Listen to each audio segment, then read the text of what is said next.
ನಮಸ್ತೆ ಎಲ್ಲರಿಗೂ ಹರ್ಷಿ ಮಂಜು ಚಾನಲ್ಗೆ ಸ್ವಾಗತ. ಎಲ್ಲರೂ ಚೆನ್ನಾಗಿದ್ದೀರಾ ಅಂತ ಅಂದ್ಕೊಂಡಿದ್ದೀನಿ. ನಾನು ಕೂಡ ಇಲ್ಲಿ ತುಂಬಾ ಚೆನ್ನಾಗಿದ್ದೀನಿ. ಇವತ್ತು ನನ್ನ ತಮ್ಮನೇಲಿ ನೋಡ್ತಿದ್ದಂಗೆ ನಿಮಗೂ ಗೊತ್ತಾಗಿದೆ ಅಲ್ಲ, ನಾನು ಯಾವ ಟಾಪಿಕ್ ಬಗ್ಗೆ ಮಾತಾಡಬೇಕು ಅಂತ ಇದ್ದೀನಿ ಅಂತ. ಈ ವಿಡಿಯೋ ನಿಮಗೂ ಯೂಸ್ಫುಲ್ ಆಗ್ಬೋದು ಅಂತ ಅಂದ್ಕೊಂಡಿದ್ದೀನಿ. ಈ ವಿಡಿಯೋ ನೋಡ್ತಿರೋರೆಲ್ಲರೂ ದಯವಿಟ್ಟು ಸಬ್ಸ್ಕ್ರೈಬ್ ಆಗಿ ನನ್ನ ಚಾನಲ್ಗೆ, ಹಾಗೆ ಲೈಕ್ ಮಾಡಿ, ಶೇರ್ ಮಾಡಿ, ನಿಮ್ಮ ಅನಿಸಿಕೆಗಳನ್ನ ಕಾಮೆಂಟ್ ಮೂಲಕ ಕೂಡ ತಿಳಿಸಿ. ಬನ್ನಿ ವಿಡಿಯೋ ಸ್ಟಾರ್ಟ್ ಮಾಡೋಣ. ಏನಂತ ಅಂದರೆ ಮನಿ ಸೇವಿಂಗ್ ಅಂದರೆ ತುಂಬಾ ಇಂಪಾರ್ಟೆಂಟ್ ಅಲ್ವಾ. ಇವಾಗ ದುಡ್ಡೇ ದೊಡ್ಡಪ್ಪ ಅಂತ ಹೇಳ್ತಾರಲ್ವ. ದುಡ್ಡಿದ್ರೇ ಎಲ್ಲನೂ ನಡೆಯೋದು, ದುಡ್ಡಿಲ್ಲ ಅಂತಂದರೆ ಏನೂ ಆಗೋದಿಲ್ಲ. ಸ್ವಲ್ಪ ಪ್ರಯಾರಿಟಿ ನಾವು ದುಡ್ಡು ಕೊಡಲೇಬೇಕಾಗುತ್ತೆ. ಮತ್ತು ಅದನ್ನು ಯಾವ ರೀತಿ ನಾವು ಮ್ಯಾನೇಜ್ ಮಾಡ್ತೀವಿ ಅನ್ನೋದ್ರ ಮೇಲೂ ತುಂಬಾ ಡಿಪೆಂಡ್ ಆಗುತ್ತೆ. ಅದನ್ನು ಕೆಲವೊಂದು ಟಿಪ್ಸ್ ಮತ್ತು ನಾನು ಹೇಗೆ ಫಾಲೋ ಮಾಡ್ತೀನಿ ಅಂತ ನಿಮ್ಮ ಜೊತೆನೂ ನಾನು ಶೇರ್ ಮಾಡ್ಕೊಳ್ತೀನಿ. ಅದು ನಿಮ್ಗೆ ಕೂಡ ಯೂಸ್ಫುಲ್ ಆಗ್ಬೋದು ಅಂತ ಅಂದ್ಕೊಂಡಿದ್ದೀನಿ. ಇಲ್ಲ ನಿಮಗೂ ಏನಾದರೂ ಇದ್ರ ಬಗ್ಗೆ ಇನ್ನೂ ಚೆನ್ನಾಗಿ ಮ್ಯಾನೇಜ್ ಮಾಡೋ ಅಂಥದ್ದು ಏನಾದ್ರು ಟಿಪ್ಸ್ ಇದ್ದರೆ ನನಗೆ ಕಾಮೆಂಟ್ ಮೂಲಕ ಕೂಡ ತಿಳಿಸಿ. ನಾನು ಕೂಡ ಅದನ್ನ ಆದಷ್ಟು ಫಾಲೋ ಮಾಡೋಕ್ಕೆ ಟ್ರೈ ಮಾಡ್ತೀನಿ.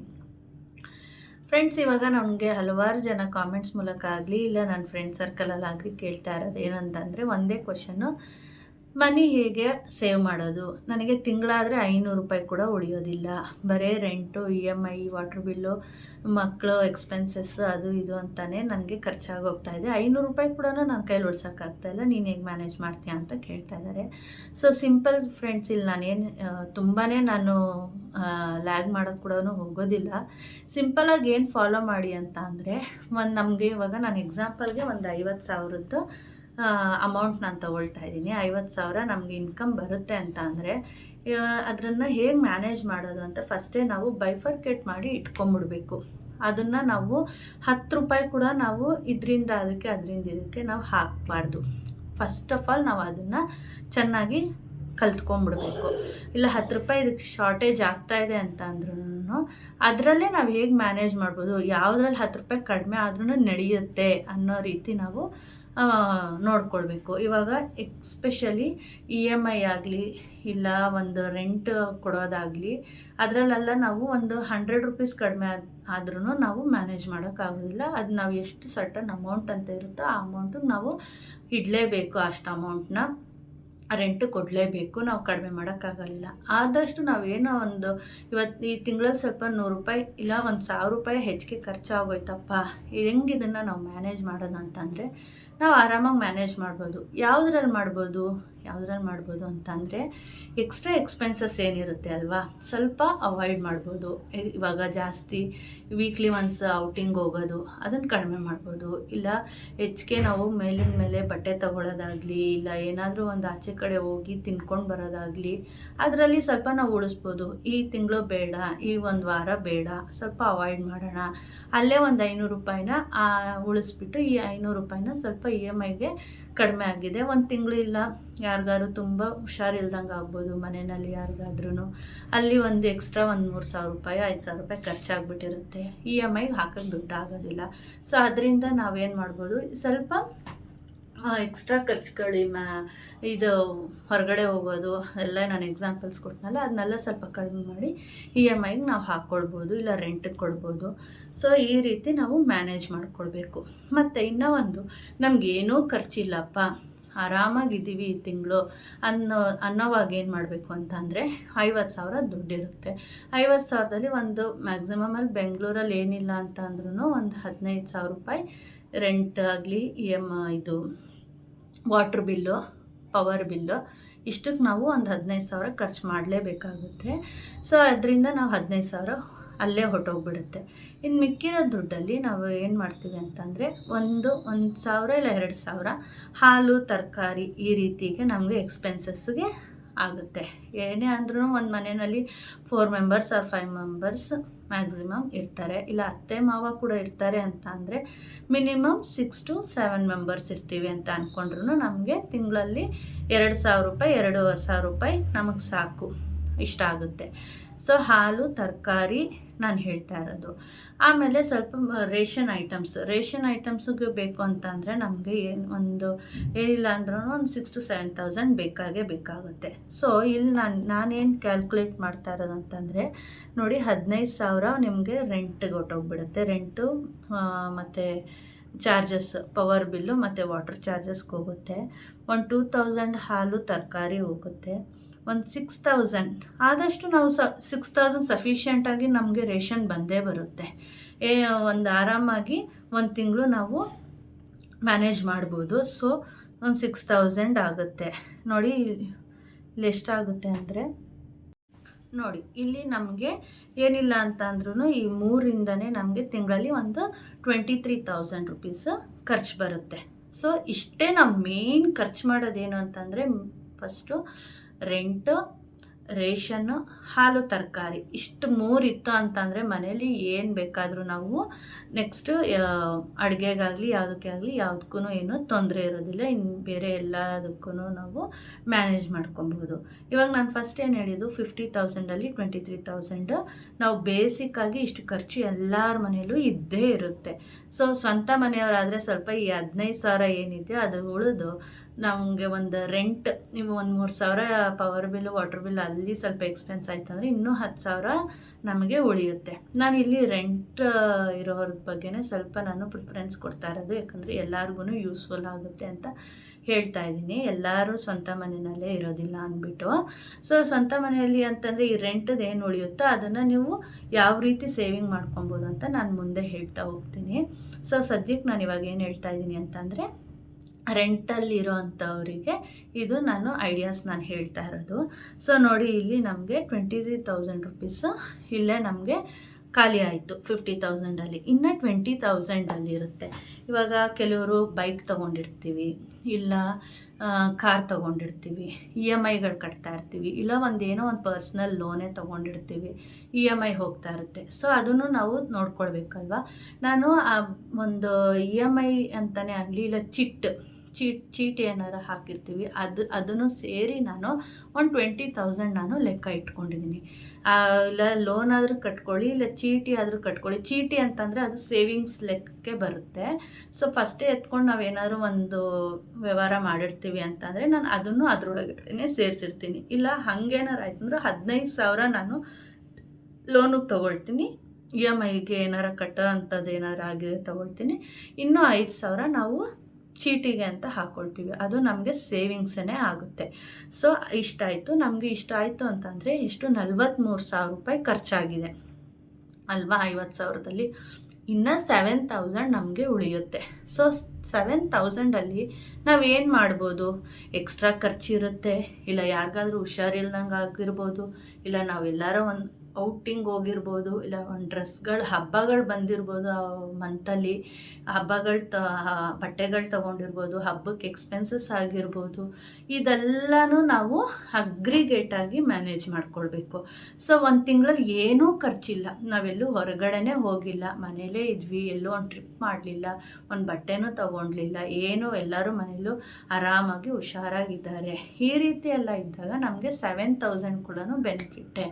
ಆ 7,000ಅಲ್ಲಿ ನಾನೇನು ಹೇಳ್ತಾ ಇದ್ದೀನಿ ಅಂದರೆ, ರೂಟೀನಾಗಿ, ಇಲ್ಲ ಲೇಡೀಸ್ ಇತ್ತು ಯಾವ್ದಾರ ಒಂದು ಸಂಘಗಳಿಗೆ ಸೇರ್ಕೊಂಡಿದ್ದಾರೆ ಅಂತ ಅಂದರೆ 500 ರೂಪಾಯಿ ನೀವು ಮ್ಯಾಕ್ಸಿಮಮ್, ಇವಾಗ ಎಲ್ಲ ಕಡೆ ಸಂಘದಲ್ಲೂ 500 ರೂಪಾಯಿ ಕಟ್ತೀವಿ. 500 ರೂಪಾಯಿ ಅಲ್ಲಿ ಉಳಿತಾಯ ಮಾಡ್ಕೊಳ್ಳಿ.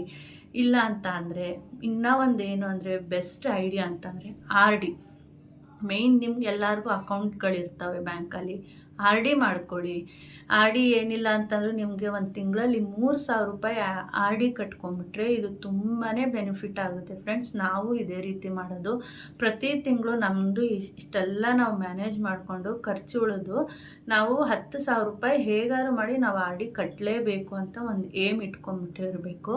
ಆ ಏಮ್ ಮುಖಾಂತರನೇ ನಾವು ಹೋಗ್ತಾ ಇದ್ರೆ ಅದರಲ್ಲಿ ನಮಗೆ ತುಂಬಾ ಬೆನಿಫಿಟ್ ಕೂಡ ಸಿಕ್ಕುತ್ತೆ. ಮತ್ತು ನಮಗೆ ಯಾವಾಗಾದರೂ 1 ಲಕ್ಷ ಆಗಲಿ, ಇಲ್ಲ 1-2 ಲಕ್ಷ ಆಗಲಿ ಸಡನ್ನಾಗಿ ನಮಗೆ ಏನೋ ಒಂದು ಇಂಪಾರ್ಟೆಂಟ್, ಒಂದು ಡೌನ್ ಪೇಮೆಂಟ್ಗಾಗಲಿ ಏನಾದರೂ ಒಂದು ತೊಗೊಬೇಕು, ಇಲ್ಲ ಏನಾದರೂ ಒಂದು ಸರ್ಟನ್ ವಯಸ್ಸಾದವ್ರು ಇರ್ತಾರೆ ಮನೆಯಲ್ಲಿ, ಅಂಥವ್ರು ಇರ್ತಾರೆ ಅಂತಂದರೆ ಎಲ್ಲದಕ್ಕೂ ತುಂಬಾ ಯೂಸ್ ಆಗುತ್ತೆ. RD ಕಟ್ಕೊಳ್ಳಿ. ಮಿನಿಮಮ್ ನಾನು ಹೇಳೋದು ಅಂತಂದರೆ 2,000ಇಂದ 3,000 ತನಕ ನೀವು ಒಂದು ತಿಂಗಳಲ್ಲಿ RD ಕಟ್ಟೋದ್ರಿಂದ ತುಂಬಾ ಒಳ್ಳೆಯದು. ಇದು ಎಲ್ಲ ಬ್ಯಾಂಕ್ಗಳಲ್ಲೂ ಫೆಸಿಲಿಟಿ ಇದೆ. ಸೊ ಡೈರೆಕ್ಟ್ ನೀವು ಲಿಂಕ್ RD ಅಕೌಂಟ್ ಓಪನ್ ಮಾಡಿದ್ರೆ ಡೈರೆಕ್ಟ್ ಅಕೌಂಟಲ್ಲಿ ದುಡ್ಡಿತ್ತಂದರೆ ಆ ಡೇಟಿಗೆ 10ನೇ ತಾರೀಕು ಅಂದರೆ 10ನೇ ತಾರೀಕು ಅದಾಗದೇ ಡಿಡಕ್ಟ್ ಆಗೋಗುತ್ತೆ ಅಮೌಂಟ್ ಇತ್ತು ಅಂದರೆ ಅಕೌಂಟಲ್ಲಿ. ಸೊ ಇದರಿಂದ ನಿಮಗೂ ತುಂಬಾ ಯೂಸ್ಫುಲ್ ಆಗುತ್ತೆ. ಸೊ ನೋಡಿ 7,000ಅಲ್ಲಿ ನೀವು 2,000 ಕಟ್ಕೊಳ್ಳಿ, 3,000 ಆದ್ರೂ ಕಟ್ಕೊಳ್ಳಿ. ಸೊ ಇನ್ನು 5,000 ಉಳಿಯುತ್ತೆ. ಸೊ ನಾನು 3,000 ಅಂತಲೇ ಲೆಕ್ಕ ತಗೊಂಡು ಇನ್ನು 7,000ಅಲ್ಲಿ 4,000 ಉಳಿಯುತ್ತೆ. 4,000ಅಲ್ಲಿ 500 ಇಲ್ಲ ಲೇಡೀಸ್ಗಳಿರ್ತಾರೆ, ಸಂಘನೋ ಇಲ್ಲ ಏನಾರು. ಇಲ್ಲಿ ಲೇಡೀಸ್ ಮನೆಯಲ್ಲಿ ಹೆಂಡತಿ ಇಲ್ಲ ಹೆಂಗಸು ತುಂಬಾ ಬುದ್ಧಿವಂತಿಕೆ ವಹಿಸೋದು ತುಂಬಾ ಇಂಪಾರ್ಟೆಂಟು. ನಾನು ಹಂಗಂತ ಜೆಂಟ್ಸ್ ಮಾಡಲ್ಲ ಅಂತ ಹೇಳ್ತಾ ಇಲ್ಲ, ಮಾಡ್ತಾರೆ.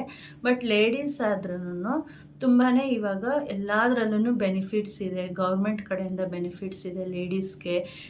ಶ್ರೀಶಕ್ತಿ ಸಂಘಗಳಲ್ಲಿ ಅಂತಂದರೆ ನೋಡಿ ಮಾಡಿ ಸೇರ್ಕೊಳ್ಳಿ. ಯಾಕಂತಂದರೆ ಈ ರೆಂಟೆಡ್ ಹೌಸಲ್ಲಿ ಇರೋಂಥವ್ರು ಇಲ್ಲ ಪ್ರೈವೇಟಾಗಿ ಎಲ್ಲ ಮಾಡೋಂಥವ್ರು ಕೆಲವು ಕಡೆ ಎಲ್ಲ ತುಂಬಾ ಸ್ಕ್ಯಾಮ್ಗಳಾಗಿದ್ದಾವೆ. ಇನ್ವೆಸ್ಟ್ಮೆಂಟ್ ಮಾಡಿಬಿಟ್ಟು ಬಿಟ್ಬಿಡಿ ನಮ್ಮದ್ರಲ್ಲಿ ಪ್ರೈವೇಟಾಗಿ ಅಂತೆಲ್ಲ ಹೇಳ್ತಾರೆ. ಆ ಥರ ಎಲ್ಲ ಎಲ್ಲೂ ಮಾಡೋಕ್ಕೆ ಹೋಗ್ಬೇಡಿ, ಎಲ್ಲೂ ಮೋಸ ಆಗೋಕ್ಕೆ ಹೋಗ್ಬೇಡಿ.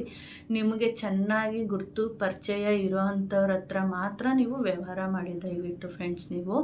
ನಾನು ಹೇಳೋದು ಏನಂತ ಅಂದರೆ ನಿಮ್ಗವರು ಒಂದು ಸಂಘ ಮಿನಿಮಮ್ ಏನಿಲ್ಲ ಅಂತಂದ್ರೂ ಒಂದು 5 ವರ್ಷ ಆಗಿರಬೇಕು ಓಪನ್ ಆಗಿ.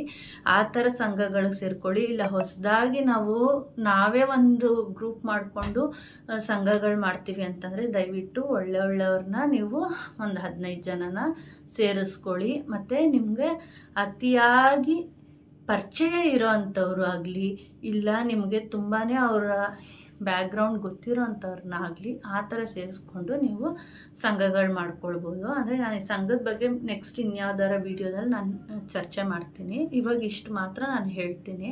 ಯಾಕಂದರೆ ನಾನು ಸಂಘ ಮಾಡ್ತಾಯಿನಿ. ಈಗ ಆಲ್ರೆಡಿ 12 ಇಯರ್ಸ್ ಆಗಿದೆ ನಾನು ಸಂಘ ಸ್ಟಾರ್ಟ್ ಮಾಡಿ. ಅದ್ರ ಬಗ್ಗೆ ನಾನು ನಿಮಗೆ ನೆಕ್ಸ್ಟ್ ಬರೋವಂಥ ವೀಡಿಯೋಗಳಲ್ಲಿ ನಾನು ನಿಮಗೆ ಅದ್ರ ಬಗ್ಗೆ ಡೀಟೇಲ್ಸ್ ನಾನು ಕೊಡ್ತೀನಿ. ನೋಡಿ, ಸಂಘಗಳಲ್ಲಿ ಮಿನಿಮಮ್ ಒಂದು 500 ರೂಪಾಯಿ ಇರುತ್ತೆ, ಅದನ್ನು ಕಟ್ಕೊಳ್ಳಿ. ಅದು ನಿಮಗೆ ತುಂಬಾ ಯೂಸ್ಫುಲ್ ಆಗುತ್ತೆ. ಮತ್ತು ಅದರಲ್ಲಿ ಬರೀ 1% ಇಂಟ್ರೆಸ್ಟ್ ಇರುತ್ತೆ ಕೂಡ. ನಿಮ್ಗೆ ಇಮಿಡಿಯೇಟ್ ದುಡ್ಡು ಬೇಕು ಅಂತಂದರೆ 50,000 ತನಕ ಆದ್ರೂ ನೀವು ದುಡ್ಡು ತೊಗೊಳ್ಬೋದು, ಕಡಿಮೆ ಇಂಟ್ರೆಸ್ಟು. ಸೊ ಈ ರೀತಿಯೂ ನೀವು ಯೂಸ್ಫುಲ್ ಮಾಡ್ಕೊಳ್ಬೋದು. ಸೊ ನೋಡಿ, ಇಲ್ಲ ಇನ್ನು 4,000ದಲ್ಲಿ 500 ರೂಪಾಯಿ ಉಳಿತು ಅಂತ ಸಂಘಕ್ಕೆ ಹೋಯಿತು ಅಂದರೆ ಇನ್ನು ನಿಮ್ಗೆ 2,500 ರೂಪಾಯಿ ಲಾಸ್ಟ್ ಫೈನಲಾಗಿ ಮಿಕ್ಕಿರುತ್ತೆ ಫ್ರೆಂಡ್ಸ್. ಈ 2,500 ರೂಪಾಯಿದಲ್ಲಿ ನೀವು ಏನಾದರೂ ಅದರ್ ಎಕ್ಸ್ಪೆನ್ಸಸ್ ಆಗಲಿ ಇನ್ನೇನಾದರೂ ನೀವು ನಿಮಗೆ ಐಡಿಯಾದ ಪ್ರಕಾರ ಇಲ್ಲ ಆರ್ ಡಿನ ನಾವು 3,000 ಬದಲು 5,000 ಕಟ್ಕೊಳ್ತೀವಿ ಅಂತಂದರೆ ತುಂಬಾ ಒಳ್ಳೆಯದು. ಅದು ಇನ್ನೂ ತುಂಬಾ ಒಳ್ಳೆಯದು. ಇಲ್ಲ ಪೋಸ್ಟ್ ಆಫೀಸಿಗೆ ನೀವು ಕಟ್ಕೊಳ್ತೀರಾ ಅಂತ ಅಂದ್ರೂ ಕಟ್ಕೊಳ್ಬೋದು. ಈ ರೀತಿ ನೀವು ದುಡ್ಡನ್ನ ಮ್ಯಾನೇಜ್ ಮಾಡ್ಕೊಳ್ಬೋದು. ಇವಾಗ ನಾನು ಎಕ್ಸಾಂಪಲ್ ಕೊಟ್ಟಿರೋಂಥದ್ದು ಬರೀ ಒಂದು 5,000 ಅಲ್ಲ 50,000ಗೆ. ಸೊ ಇದೇ ರೀತಿ ನಿಮಗೆ ಯಾವ ರೀತಿ ನಿಮಗೆ ಮನೆಯಲ್ಲಿ ಸಣ್ಣ ಪುಟ್ಟ ಸಂಸಾರ ಆಗಿರ್ಬೋದು, ಇಲ್ಲ ನಾನು ಎಲ್ಲ 50,000 ರೂಪಾಯಿ ಸಂಬಳ ತರ್ತಾರಪ್ಪ ಹಿಂಗೆ ಮಾಡಿ ಇದೇ ರೀತಿ ಮಾಡಿ ಅಂತ ನಾನು ಹೇಳ್ತಾ ಇಲ್ಲ. ಕೆಲವರು ಗಾರ್ಮೆಂಟ್ಸ್ಗೆ ಹೋಗೋರು ಅಂತ ಇರ್ಬೋದು, ಇಲ್ಲ ಕೂಲಿ ಕೆಲಸಕ್ಕೆ ಹೋಗೋವಂಥವ್ರು ಇರ್ಬೋದು. ಇದರಲ್ಲೇ ನಾನು ಏನೇನು ಹೇಳಿದ್ದೀನೋ ಅದರಲ್ಲೇ ಸ್ವಲ್ಪ ಕಡಿಮೆ ಖರ್ಚು ಮಾಡ್ತಾ ಮ್ಯಾನೇಜ್ ಮಾಡ್ಕೊಳ್ಳಿ. ಇಲ್ಲ ಒಂದು ತಿಂಗಳಲ್ಲಿ ಬರೀ ಗಂಡ ಹೆಂಡ್ತಿ 2 ಮಕ್ಕಳು ಇರ್ತಾರೆ. ಗಂಡ ಹೆಂಡ್ತಿ ಒಬ್ಬರು ಗಾರ್ಮೆಂಟ್ಸ್ ಇಲ್ಲ ಒಬ್ಬರು ಕೂಲಿಗೆ ಹೋಗೋರು ಅಂಥವ್ರು ಇರ್ತಾರೆ, ಗಾರೆ ಕೆಲಸಕ್ಕೆ ಹೋಗೋರು ಅಂಥವ್ರು ಇರ್ತಾರೆ. ಅವ್ರಿಗೂ ಏನಿಲ್ಲ ಅಂತಂದ್ರೂ ಇಬ್ಬರಿಂದನೂ ಸೇರಿ ಒಂದು ತಿಂಗಳಲ್ಲಿ ಒಂದು 30,000 ಅಷ್ಟೇ ಆಗುತ್ತೆ ಅಂದ್ಕೊಳ್ಳಿ. ಆ 30,000ದಲ್ಲೇ ಈ ರೀತಿ ನೀವು ಮ್ಯಾನೇಜ್ ಮಾಡ್ಕೊಳ್ಳಿ. ಏನೇ ಆಗಲಿ ಎಲ್ಲ ಖರ್ಚು ಮಾಡಿ ಎಲ್ಲ ತಿಂಗಳಲ್ಲಿ ಎಕ್ಸ್ಪೆನ್ಸಸ್ ಎಲ್ಲ ಕಳೆದು ನೀವು ಏನಿಲ್ಲ ಅಂತ ಅಂದ್ರೂ ಅಟ್ಲೀಸ್ಟ್ 3,000 ನಾನು ಉಳಿಸ್ತೀನಿ. ನಾನು ಈ ರೀತಿ ಮಾಡಿಕೊಂಡು ಯಾವುದಾದ್ರೂ ಮೂಲಕ ನಾನು ಕಡಿಮೆ ಎಕ್ಸ್ಪೆನ್ಸಸ್ ಮಾಡಿಕೊಂಡು 3,000 ನಾನು ಉಳಿಸ್ಬೇಕು ಅಂತ ನೀವು ಈ ರೀತಿ ಅಮೌಂಟ್ನ ಬೈಫರ್ಕೇಟ್ ಮಾಡ್ಕೊತ ಹೋಗಬೇಕು. ಈ ರೀತಿ ಮಾಡಿ ನೋಡಿ. ಅಟ್ಲೀಸ್ಟ್ ನೀವು ಒಂದು 6 ಮಂತ್ಸ್ ಮಾಡಿದ್ರೆ ಸಾಕು, ನಿಮಗೆ ಗೊತ್ತಾಗುತ್ತೆ ಒಂದು ಸ್ಯಾಟಿಸ್ಫ್ಯಾಕ್ಷನ್. ನಾವು ಏನು ದುಡಿತೀವೋ ನಮ್ಗೆ ಅದು ಅಷ್ಟು ಸ್ಯಾಟಿಸ್ಫ್ಯಾಕ್ಷನ್ ಕೂಡ ನಮಗಿರುತ್ತೆ. ಬಿಡಪ್ಪ ನಾವು ಒಂದು ಕಡೆ ಒಂದು ಅಮೌಂಟ್ನ ನಾವು ಸೇವ್ ಮಾಡಿಟ್ಟಿದ್ದೀವಿ ಅನ್ನೋದೊಂದು ನಮಗೆ ಇರುತ್ತೆ. ನಾನು ಆಮೇಲೆ ಈ 5,000ದಲ್ಲಿ ಚಿಟ್ ಅಂತ ಹೇಳಿದ್ನಲ್ಲ, ಆ ಚಿಟ್ಟು ನಿಮಗೆ ತುಂಬ ಇದಕ್ಕೆ ಯೂಸ್ ಆಗುತ್ತೆ. ವರ್ಷಕ್ಕೊಂದು ಸತಿ ಮಕ್ಕಳು ಫೀಸ್ ಕಟ್ಬೋದು. ಅದರಲ್ಲಿ 1,00,000 ಅಲ್ಲಿತ್ತು ಅಂತಂದರೆ ನಾವೆಲ್ಲೂ ಆಚೆ ಕಡೆಯಿಂದ ಸಾಲ ಮಾಡೋದಿರಲ್ಲ, ಲೋನ್ ತೆಗಿಯೋ ಅಷ್ಟಿರೋದಿಲ್ಲ. ಅಲ್ಲೇ ನಾವು ಮಕ್ಕಳುಗಳಿಗೆ ಫೀಸ್ ಕಟ್ಬೋದು. ಲಂಸಮಾಗಿ ಕಟ್ಬಿಟ್ಟು ಒಂದು ಸತಿ ಇದು ಮಾಡ್ಕೊಂಡ್ಬಿಟ್ರೆ ನಮಗೆ ಪ್ರತಿ ತಿಂಗಳು ಕಟ್ಕೊಂಡು ಹೋಗಬೇಕು ಅನ್ನೋದು ಆ ರಿಸ್ಕ್ ಕೂಡ ಇರೋದಿಲ್ಲ. ಸೊ ಈ ರೀತಿ ನಿಮಗೆ ತುಂಬಾ ಬೆನಿಫಿಟ್ ಆಗುತ್ತೆ. ಸೊ ನಾವು ಮಾಡೋದು ಇದೇ ಥರನೇ. ನಾನು ಅಮೌಂಟ್ನ ಬೈಫರ್ಕೇಟ್ ನಾನು ಇಷ್ಟಿಷ್ಟಕ್ಕೆ ಇಷ್ಟು ಅಂತ ಎತ್ತಿಟ್ಬಿಟ್ರೆ ಮತ್ತು ನಾನು ಅದನ್ನು ತೆಗಿಯೋದಕ್ಕೆ ಹೋಗೋದಿಲ್ಲ. ಈ ಅಮೌಂಟ್ ಅದಕ್ಕೆ ಹೋಗಬೇಕು ಅಂತ ಅಂದ್ಬಿಟ್ಟು ಮಾಡ್ಕೊಳ್ತೀವಿ. ಸೊ ಇದೇ ರೀತಿ ನೀವು ಮಾಡ್ಕೊಳ್ಳಿ, ನಿಮಗೂ ಯೂಸ್ಫುಲ್ ಆಗ್ಬೋದು ಅಂತ ಅನಿಸುತ್ತೆ. ವಿಡಿಯೋ ನಿಮಗೂ ಇಷ್ಟ ಆಗಿದೆ ಅಂತ ಅಂದ್ಕೊಳ್ತೀನಿ. ನೀವು ಫಾಲೋ ಮಾಡಿ ನೋಡಿ, ನಿಮಗೇ ರಿಸಲ್ಟ್ ಇದ್ರ ಬಗ್ಗೆ ಗೊತ್ತಾಗುತ್ತೆ. ಸೊ ವಿಡಿಯೋ ಇಷ್ಟ ಆಗಿದೆ ಅಂತ ಅಂದ್ಕೊಳ್ತಾ ಇದ್ದೀನಿ. ನಿಮಗೂ ಕೂಡ ವಿಡಿಯೋ ಇಷ್ಟ ಆಗಿದರೆ ಆ್ಯಸ್ ಯೂಶ್ವಲ್ ನಾನು ಮುಂಚಿತವಾಗಲೂ ಹೇಳಿದ್ದೀನಲ್ವ, ಲೈಕ್ ಮಾಡಿ, ಶೇರ್ ಮಾಡಿ, ನನ್ನ ಚಾನಲ್ಗೆ ಸಬ್ಸ್ಕ್ರೈಬ್ ಕೂಡ ಆಗಿ. ಇನ್ನೂ ಮುಂದೆ ಇದೇ ರೀತಿ ಒಂದು ಒಳ್ಳೊಳ್ಳೆ ಮಾಹಿತಿಗಳನ್ನ ನಾನು ನಿಮ್ಮ ಜೊತೆ ಶೇರ್ ಮಾಡ್ಕೊಳ್ತಾ ಹೋಗ್ತೀನಿ. ನಿಮಗೂ ಯಾವ್ದಾದ್ರು ಒಳ್ಳೊಳ್ಳೆ ಇನ್ನೂ ಟಿಪ್ಸ್ ಇದಕ್ಕಿಂತ ಈಸಿ ಆದಂಥ ದುಡ್ಡು ಉಳಿಸೋವಂಥ ಟಿಪ್ಸ್ ಏನಾದ್ರು ಇತ್ತಂದರೆ ಕಾಮೆಂಟ್ಸ್ ಮೂಲಕ ತಿಳಿಸಿ. ನಾನು ಆದಷ್ಟು ಫಾಲೋ ಮಾಡೋಕ್ಕೆ ಟ್ರೈ ಮಾಡ್ತೀನಿ. ನೆಕ್ಸ್ಟ್ ವಿಡಿಯೋದಲ್ಲಿ ಸಿಗ್ತೀನಿ. Thank you.